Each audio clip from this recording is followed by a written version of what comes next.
Hi guys, how are you? I hope you all fit and healthy. So आज मुझे कुछ चीज़ें discuss करने का मन हो रहा था। आज का दिन मैं भी बैठी हुई थी। जिस सरकारी नौकरी के लिए मैं दिन रात मेहनत कर रही हूँ, दिन रात ही बोल सकते हो आप, क्योंकि इतना टाइम तो मिल नहीं रहा है, बट हाँ मेहनत कर रही हूँ, अपने लेवल की कर रही हूँ। बिकॉज ऐसा नहीं है कि I am not capable of doing job in a private sector. I am already in a job and I am having a very reputed job. Reputed job बोल सकते हो, और इतना कुछ ज़्यादा नहीं है कि those like who want to be there, I am already there. Okay, तो मैं हूँ ऐसी जगह पे जहाँ लोग जाना चाहते हैं कि हाँ मुझे ये जॉब मिल जाए, तो I am already working over there. तो बट हाँ, मुझे आज पुरानी अपनी एक बात याद आ गई, बिकॉज़ जो चीज़ें सर्कमस्टेंसेस मेरे साथ चलती हैं, मेरा 12th के बाद ही आज मैं आप लोगों को बताऊँगी, तो आप लोगों को भी पता चलेगा कि क्या मैंने क्या-क्या चीज़ें मिस की हैं, और कभी-कभी सही डिसीज़न सही टाइम पे लेना ना लेना कितना बड़ा प्रॉब्लमैटिक हो सकता है लाइफ़ में, कहाँ से कहाँ आपका चीज़ें चली जाती हैं।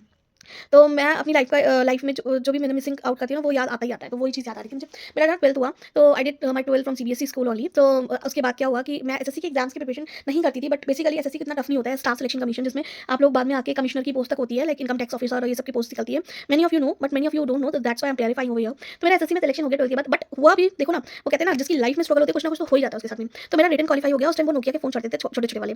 तो वो छोटे फोन पे मैसेज आया, like your written has been cleared and you congratulations like this. तो you need like this and so is your venue and this is your interview date. अब but the main thing is, interview की date थी 2 दिन की बाकी, और 2 दिन इसमें एक संडे भी पड़ रहा था, आई थिंक मंडे को था, and we receive this message on Friday. तो ना ना हाँ ना ना ना Thursday, on Thursday we receive this message. मुझे आज भी वो दिन याद है, क्योंकि पिन पॉइंट करता है कहीं ना कहीं वो चीज़ें। तो वो आई विल रिसीव, मैंने पापा को बोला अपने कि पापा देखो मैसेज ना, ऐसे कितने मैसेज आते रहते हैं, ये तो पता नहीं ऐसे ही आ गया होगा। मैंने कहा नहीं, इसमें रोल नंबर दिया हुआ है बकायदा, इसमें सब कुछ है डिटेल, मतलब हो गया है सिलेक्शन। तो बोलो, मैंने मम्मी को मैंने कहा मुझे नहीं पता, मेरा एडमिट कार्ड लेके आओ कहीं से। अगर उसमें ये लिखा होता, अगर आपका एडमिट कार्ड नहीं मिला है अभी तक, तो you need to collect it from the office only. और ऑफिस उनका था इलाहाबाद, इलाहाबाद जो आपकी प्रयागराज है। तो वहाँ से आपको अपना ये कलेक्ट करना था, जो बोलते हैं ना, call letter for the interview process. और इंटरव्यू नहीं होता है, वो सिर्फ फॉर्मेलिटी होती है उसकी।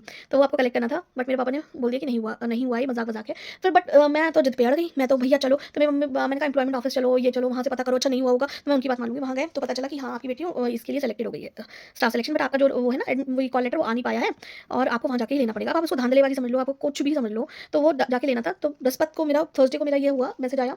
फ्राइडे को मैंने पूरा दिन एम्प्लॉयमेंट ऑफिस में निकाला अपना कचहरी पे। फिर सैटरडे संडे बचा, मंडे को शायद इंटरव्यू था मेरा। तो मंडे को ऐसे 3-4 बजे से, तो मैंने उनको बोला कि पापा को कि पापा मेरा निकलवा लो। पापा बोले देखो ये क्लर्क की जॉब है, जिसका एक बार हो जाता है ना उसका हर बार हो जाता है, तुम क्लर्क के चक्कर में मत पड़ो, तुम आईएएस का फॉर्म डालना, देखो तुम्हारे अंदर अगर है तो तुम करो। देखो मैं ये नहीं बोल रही कि I don't want to be in that job, मैं उस जॉब में नहीं जा रही, बट वो कितना सेक्रीफाइस मांगती है, ये कितना टाइम मांगती है। तो मैंने सोचा था इस जॉब में रह के मैं उसकी तैयारी कर लूंगी। नहीं, मेरे पापा गए ही नहीं वो लेने। तो मतलब वो गए क्या नहीं लेने, उन्होंने मुझे सेटिस्फाई कर लिया कि हाँ तुम अच्छी जॉब की करो, एक बार पैसा हाथ में आने लगता है, ये तो ऐसी जॉब है फलाना ढिमाका। जबकि मैं अभी मैं बहुत अच्छे ग्रेड पे होती और बहुत अच्छे लेवल पे पहुंच चुकी होती, कमिश्नर के लेवल तक पहुंच चुकी होती। तो वो एक मेरी लाइफ का ऐसा डिसीजन था ना, कि जिसका रिग्रेट मुझे आज भी होता है। शायद मैं उनके पीछे पड़ गई होती, तो शायद बहुत सारी चीज़ें हो चुकी होती, बट लेट इट बी। सफलता जब आनी होती है तभी आती है, ठीक है? तो किसी एक चीज़ के लिए मोहताज नहीं है सफलता। अगर आप सच में सफल होना चाहते हो, तो मेहनत करते रहो, आगे बढ़ते रहो। मैं तो ये अब इस बात पे करती हूँ भरोसा। तो बस ये चीज़ें डिस्कस करनी थी, छोटी-सी चीज़। और आपको वीडियो अच्छी लगी हो तो लाइक करिए, शेयर करिए, सब्सक्राइब करिए। Bye bye, take care.